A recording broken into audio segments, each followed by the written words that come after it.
Good afternoon, everyone. Well, hello, everyone, should I say. Um, we are here live with COVID conversations today. And this is a very special edition.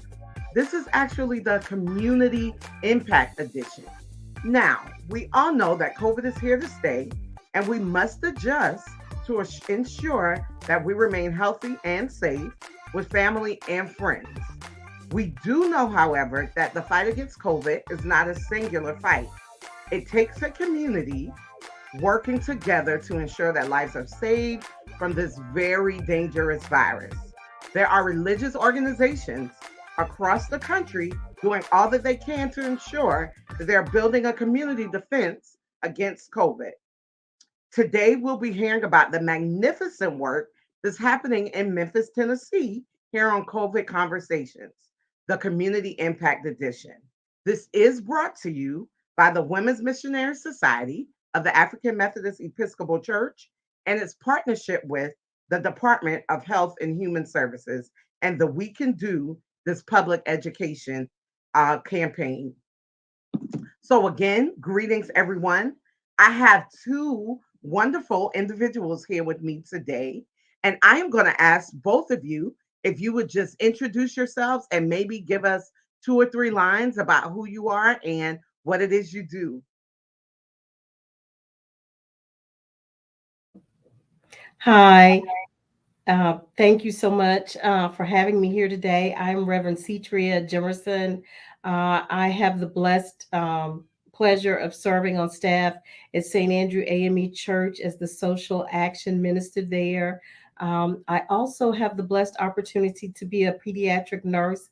I've served in nursing for 30 plus years, whether that's in hospital, outpatient setting, and also the opportunity to teach in one of our local community colleges and teach nursing of children in that program. Serving the community in other ways, but I think that's enough. Again, thank you for having me.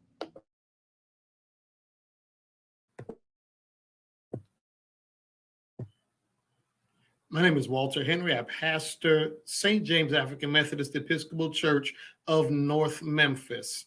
I've been pastor there for 6 years. I am a lifelong AME and just dedicated to the ministry and to being a blessing to all people throughout the community of Memphis. Prior to being a full-time pastor, I was an educator as well as having worked for the federal government for a few years.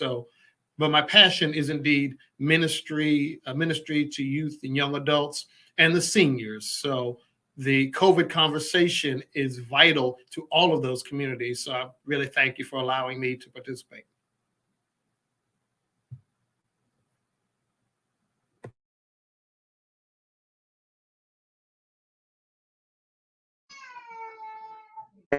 So much for being here. So I won't prolong this. I'll go ahead and ask my first question.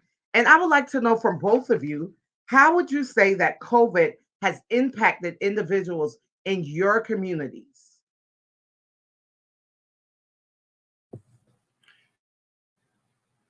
In Memphis, COVID has hit, I won't say any harder than any other metropolitan area, but because of the politics of Tennessee, Tennessee is a very red state that has bluish purple pockets.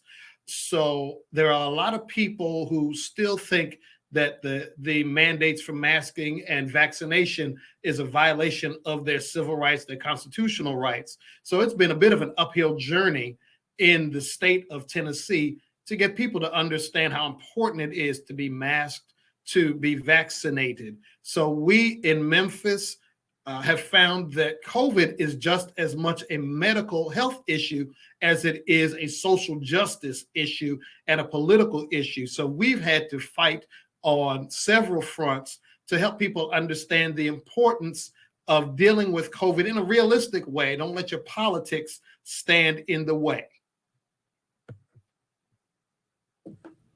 I truly echo that, Pastor Henry. Not only has it impacted in the accessibility of vaccines, there was a lot of information about that ongoing in the beginning about the accessibility of vaccines. Not only that, accurate information being transmitted to the community. And then the fallout from COVID itself, how it impacted people as far as workforce and housing. And people were directly impacted by that here in Memphis. So we have seen it impacted multiple individuals, the schools. What do we do with that? With bringing children back and keeping them safe and keeping the educators safe. So just a lot of direct impact in our area because of how COVID is viewed and how the impact of politics on healthcare and those situations. And nothing that either of you said is strange. I think that has been those things are impacts that we've seen across the nation here, in Charleston, South Carolina, where I am, and having friends and families and just knowing people in other areas, everybody, it has been um we all have been affected in very common ways by COVID-19. So now that we've talked and shared a little bit about the impact of COVID in our communities, I want to talk about the exciting part. I would like to know from each of you, what are you doing in your communities as it relates to COVID-19? We talked a little before the show, and you guys shared some excellent information with me, and I'm just extremely excited for you to share with our viewers some of the things that you all are doing in your communities.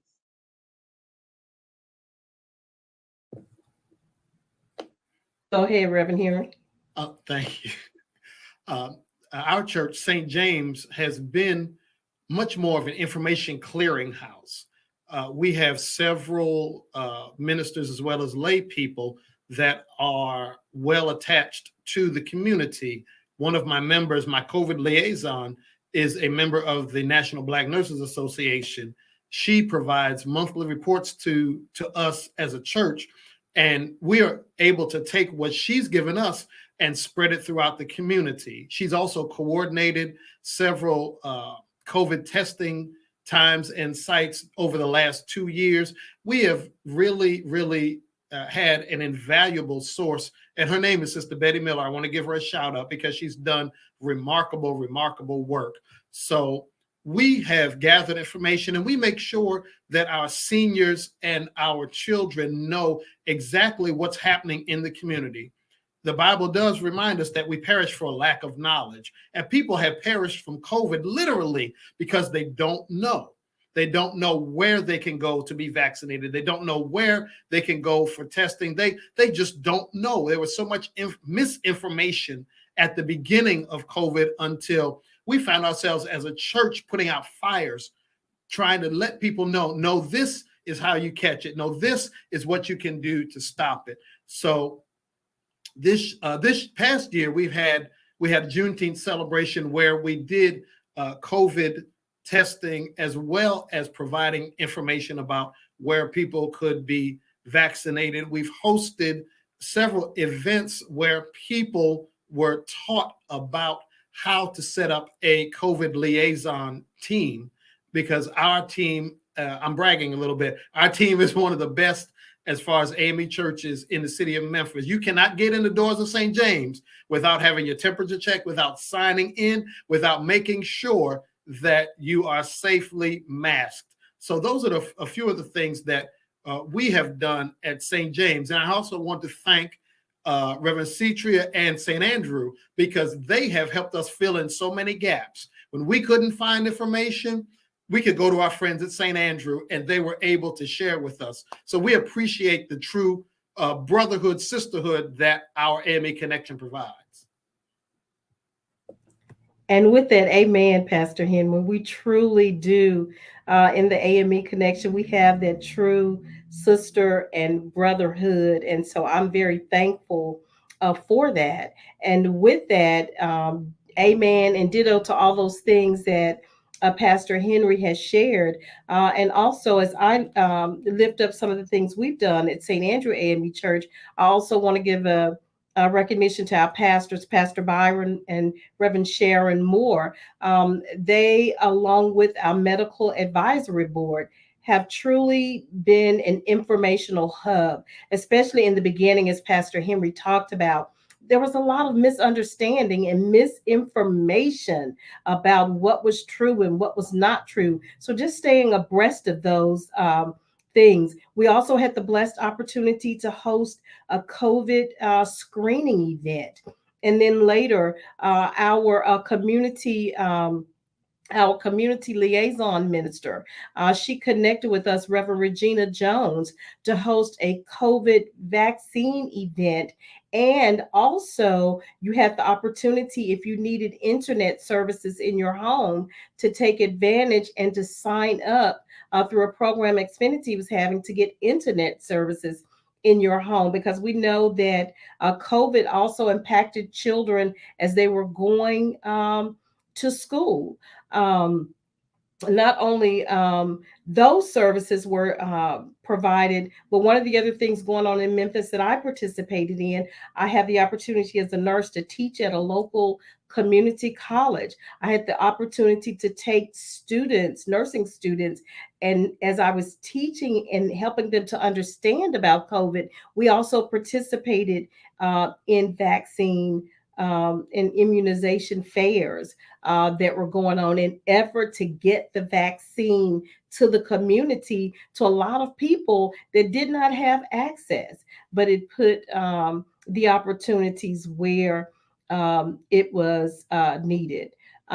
Pastor Henry and I also work with other partners through MICA, Memphis Interfaith Coalition for Action and Hope. A lot of those partners also had different events in their faith-based or community organizations to help broaden the reach into the community when there's disparities about not only information, but screening and getting the vaccine. So, as Pastor Henry said, we perish for a lack of knowledge. That's what the Word of God says. And the Word of God also says, I came that you may have life and have it more abundantly. That's not just the afterlife, that's the life right now by getting vaccinated and educated about COVID-19.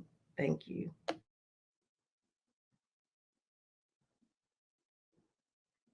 Thank you both for sharing that wonderful information. Now, we definitely want to, I want to dig in a little more. I want to ask some more questions specifically about what you guys, more about what you all are doing. We're going to pause and take a small commercial break. And when we come back, we will jump right back in where we left off.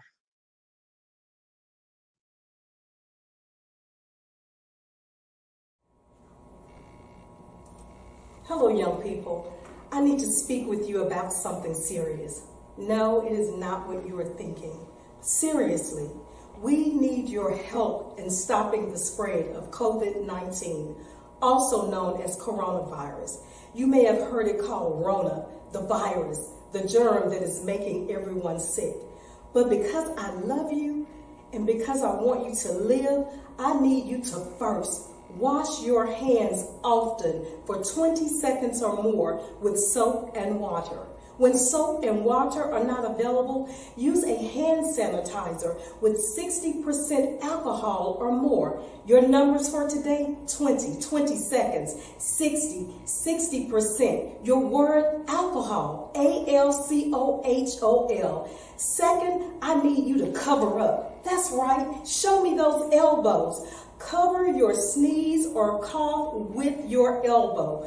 Please stop. Don't use your hands. When we use our hands, we touch other things and we continue to spread the virus. Mask up. If you are 2 years of age or older, we must wear a mask when we go out into public places. Those that are under 2 years of age may not be able to breathe properly if they are wearing a mask. Third, I need you to back up. That's right. Give me 6 feet or more. This is called social distancing. When we back up, when we cover up, we help to prevent the spread of the virus by stopping the spread of droplets and spit that we release when we cough, when we sneeze, when we talk, and even when we laugh. Lastly, I need you to speak up. Tell your family, tell your friends, just as I am telling you, because I love you. I want you to live. I need you to wash up, mask up, back up, speak up, stop the spread.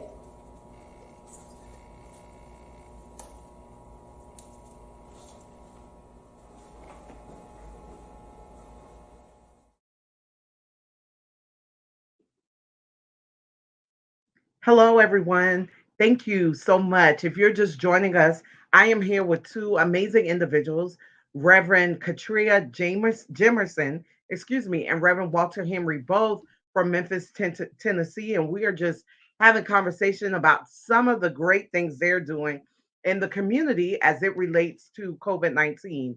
Now, Reverend Jimerson, we just saw a commercial with you, I think, Mask Up Memphis. Would you tell us a little more about that commercial and about that movement?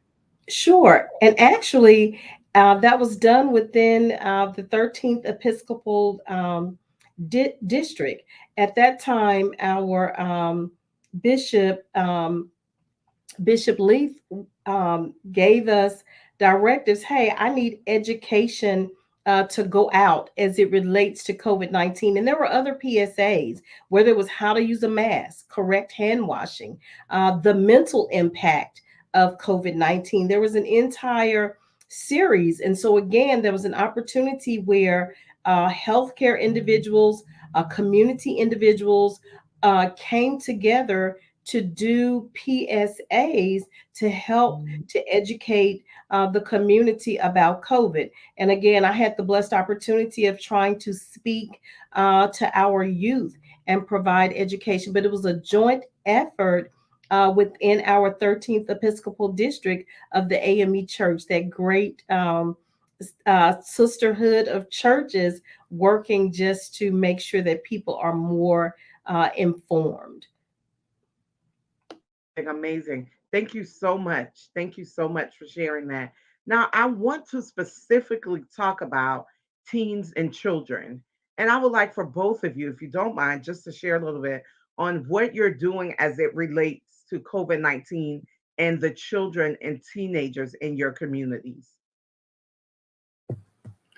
Again, at St. James, we have been doing much more on the education end, teaching parents what to do and how to do it when it relates to COVID in all venues, at home, in school, in the mall, wherever you go. We are educating parents as to how their children should be properly masked. As you heard earlier, when Reverend Jimerson spoke about when you're under 2 years old, a mask is not really helpful because it could do more damage than it could do help. So those are the types of that's the type of information we put out. We also advocate for masking for our young people in schools. We, as you heard me say earlier, this has become as much of a social justice issue as it has become a health issue. So we are standing up and saying to schools and the school system, we want our children to wear masks. COVID, the pandemic is not over. It's turned a corner, so to speak, but it's not over.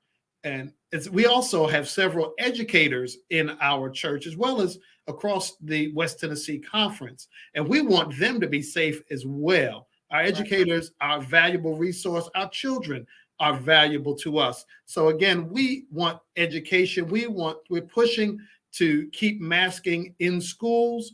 I've heard it be voluntary, and again, people complain, so to speak, about their rights being violated. And what I tell people all the time is, you have the right to not do something, but you don't have the right to make me sick.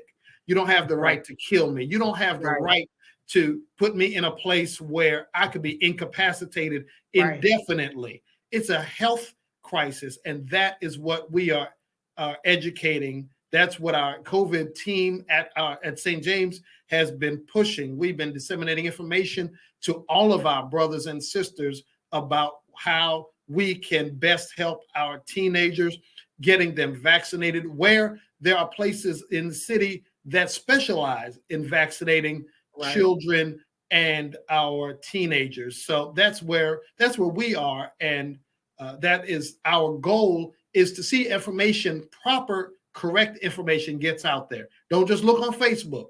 Look at a reputable site, so you can have good, solid, truthful information. And again, I just want to say ditto to that. Also at St. Andrew, that's one of the things that we're doing, is also setting an example. Pastor Henry talked about when individuals gather for worship, and even at St. Andrew, as we look at the recommendations for the CDC, we're following those models for gathering. At one point, there were temperature checks. As far as at one point, signing in for contact tracing. But one of the things, because we recognize that the vaccination status of all individuals are different, masking. To attend, you must mask. And so as our children, we put that information out for everybody. And not only that, but allowing our children the opportunity where they can ask questions about it, where they can be informed about it. And again, our medical advisory board, we meet ongoing. At the beginning of the pandemic and even now, because as you've said, it's still here. The COVID is still alive and still well. So making sure that people know this is where you can take your children to get screened. This is where you can take your children to get vaccinated. This is why it is important to be vaccinated. And if you're making that choice, whether it's to be vaccinated or not to be vaccinated, because we understand that even in being vaccinated, individuals have still contracted COVID, but are fortunate that it's not as worse as it would have been had they not been vaccinated. So because vaccination statuses are different in children, because it's a new vaccine, we understand and we preach and we talk about and the importance of wearing a mask, at school, out in public. We understand that they're saying it's your choice, but we understand and we know that masking stops the spread of COVID-19, especially as we're entering the flu season. Now we have monkeypox. It's vital that we wear masks, and we share that, so our teens can know as well.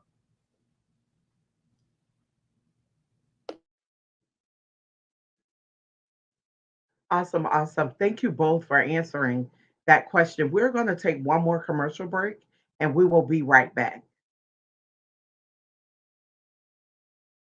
19,000 hours.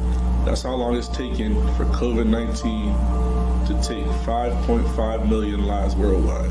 849,341 in the United States alone. 19,000 hours to produce 3.6 billion positive cases worldwide, leaving people's health impacted for years to come. But now it's time for you, for me, for us, for we, to take part in these 19,000 hours. How, you might ask? By becoming vaccinated. It's just that simple. Yes, I wear my mask. I remain socially distant when in public. I wash my hands as frequently as possible. And I even stay home when I'm not feeling my best. But that's not enough. The creation of frontline defenses are the only way we will beat COVID-19. Become vaccinated. Because I choose you. Now, will you choose me?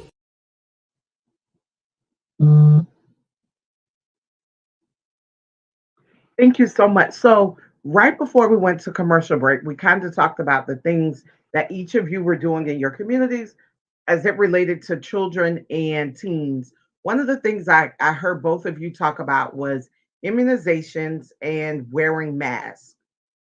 One of the things I want to ask each of you is, well, here in Charleston, and I'm sure there, I have heard quite a bit of pushback since 2019 up until now, especially in our culture, as it related to the immunizations. Like I heard so many things from they're putting COVID in our body to I've never taken shots for anything else. My kids don't take shots, we're not doing it. It just was so much pushback, even pushback with masks, not as much pushback, but people, said things like, I have asthma, I can't breathe with the mask on.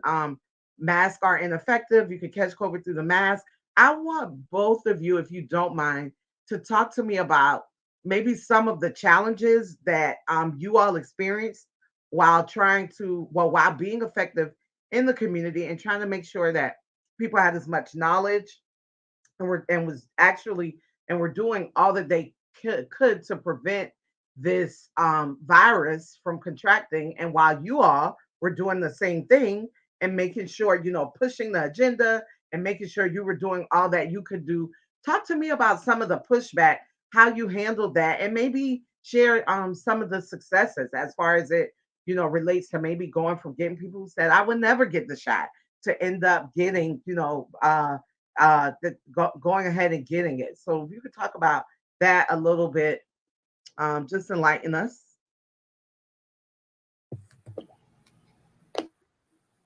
I would like to begin with just a short story. At Sure. the beginning of the outbreak of COVID, I had two members that were both turning 100 years old, one in March and one in April of 2020. We were unable to we were going to have a large birthday party for the two of them. We weren't able to do that because of COVID. And one thing that I began to do was to remind people that these are two ladies. We want to keep them around so that we can celebrate their lives. How do we do that? By protecting them, protecting ourselves, by masking up, by getting having the immunizations done, all of those sorts of things. That was of great impact because these are two ladies that everyone in our church just loved. One of them passed on last year in 2021, right after her 101st birthday. Wow. But the other one turned 102 this past April. We were able to go with her, to go by her house, and we had a drive-by. It wasn't that long, but we were able to do so. We masked up, we were vaccinated. But that's what I'm willing to tell people. If you want to celebrate with your elders, with your children, get vaccinated and be masked up. I think ignorance has been the biggest enemy of information. I'm finding that people are choosing what to believe by who is saying it. If their favorite politician says it, if the person they voted for says it, they're more likely to believe it. And we all know that the previous presidential administration was pushing a horribly ignorant, and I say that in the dictionary definition of the term, a horribly ignorant agenda when it came to COVID. And now we're seeing the fallout. We didn't have to have over 1 million people in this country die, but they died, I believe, in part because of ignorance. It's up to us to teach people how putting on a mask, how getting vaccinated really does save lives. There's always going to be pushback, but I truly believe that when you put information in front of people, even the most obdurate person If you keep putting the information in front of them, something's got to give. Either they're just going to walk away from you or they're going to bend. I've seen a lot of people who have bent, who have said, you're right. Let me get the vaccination. Let me put on my mask. So that's what I have seen, just reminding people that family time has been halted by COVID. If you love your families, if you love your friends, protect them by protecting yourself.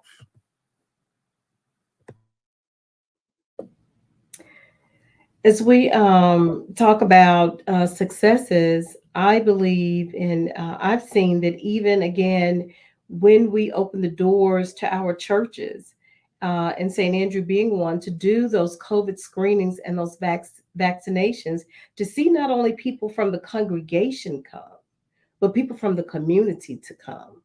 And not only did they come to our doors, they came and asked even questions like, so where else can I go? I have someone else that wants to be vaccinated or who wants to be screened, but they can't come today. So when the churches open their doors, and our district and our churches being one of those, just the success stories of people who were not sure, saying, if the churches are inviting me and if they're opening their doors, then I'm going to give it a try. I'm going to go and get tested. I'm going to go and get the vaccination. One of the things when I think about barriers to education or to being vaccinated, one of the things as we talk, and one of the things that we say, sometimes you got to call a thing a thing. And so we have to acknowledge where we have misstepped in the medical community, or whether misinformation has gone out. And so in the beginning, there was talk about that if you get the vaccine, you won't get it. And so that was not what happened. But when you can come back to your public and say, hey, because this is a relatively new vaccine. And then when you think about vaccination of individuals globally, there's still individuals, whether it's in Memphis and Tennessee and Charleston, around the world, that still don't practice getting immunized against even childhood diseases. So when you think about that, and you think about COVID being relatively new, when you think about mistrust, especially in the African American community, I know people say, well, they're bringing up the Tuskegee study, and that was old. There were individuals impacted by that as late as 1972. I'm gonna let that sit a minute. So if in our personal lives someone has misguided us, we find it hard to trust them again. And so I think some of the roadblocks have been misguided information, lack of accessibility, a lack of availability, getting information last. So now all of a sudden, now you want me to have this thing that you worked so hard to keep away from me. So I think that's a barrier in the minds of individuals, is now, why do you want me to have it? So that's how come it's important and it's vital that even in our communities and communities of color, that they can hear this information from people like us, what COVID is. Yes, that was misspoken. Yes, that did really happen. But this is why it's important that you mask up. This is why it's not over with. You must wear a mask. We need you to get vaccinated. But whether you're vaccinated or not, practice social distancing, still wash your hands, still cover up, because COVID is still going on. So I think a lot of times misinformation, and when we're afraid to come back and say, hey, you know what? Yes, that did happen. And yes, I did speak incorrectly, but this is what's truth. I think when we are transparent, that just really helps people. And so I'm grateful for those success stories that Pastor Henry shared, and even just simply sharing, hey, you know what? If we wear a mask, we can get back into in-person worship. I think that was a big deal for a lot of people, because we missed that connectivity. But say, hey, if you come in and we can contact trace, more of you that are vaccinated, If we can check your temps, hey, we can gather in the building. And so I saw that as a win, as a success within itself. Reverend Cetrea, I just wanted to touch on one thing you talked about. Science tried to admit many times where they had misspoken or where they were still trying to figure things out. Too often, people believe that medical doctors and scientists are supposed to be perfect. Science changes every day. If we think about how our technology grows, the computer that I'm sitting in front of, I bought it almost a year ago. It's now an antique by most standards because technology has moved rapidly. Science in general as a field moves relatively rapidly. And what we knew about COVID in 2021, in September of 2021, we now know so much more because scientific research. But so many people kept pushing back and saying, well, the scientists said this last month. What we forget is science it changes every day, every week. And we have to be willing to give scientists the room and the space to come back to us and say, we are researching this, but this is what we found. This may change. We may find something new, but right now, this is what we know. That's been the frustration for me.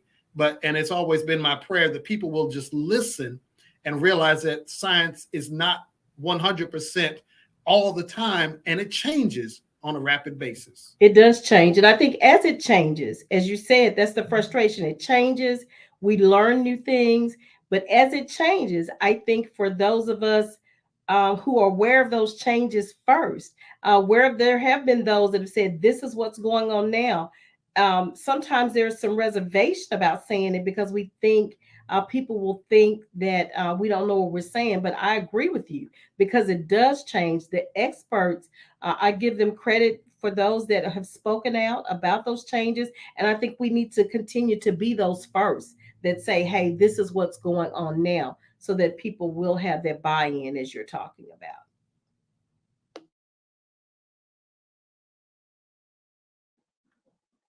Absolutely. Now, I want to ask both of you if you would just share some final thoughts with us as we close.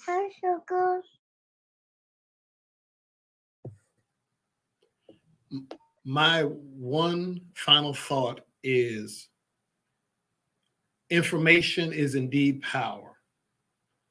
We have to have reputable information. We have to get our information from reputable sources.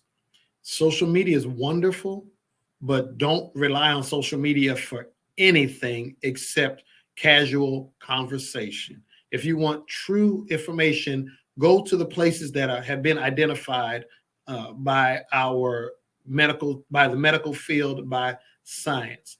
Information is power. The more you learn about COVID, the less fearful you'll be. The more information you have, the more you'll be able to be prepared. And to me, preparing ourselves honors our families, honors our churches. So please, ladies and gentlemen, let us get information and let us learn what the truth is and what the truth isn't. One of the things I would like to say is I often think about the adage that an ounce of prevention is worth a pound of cure. And I would hear that all the time. And I even talk to my students about this.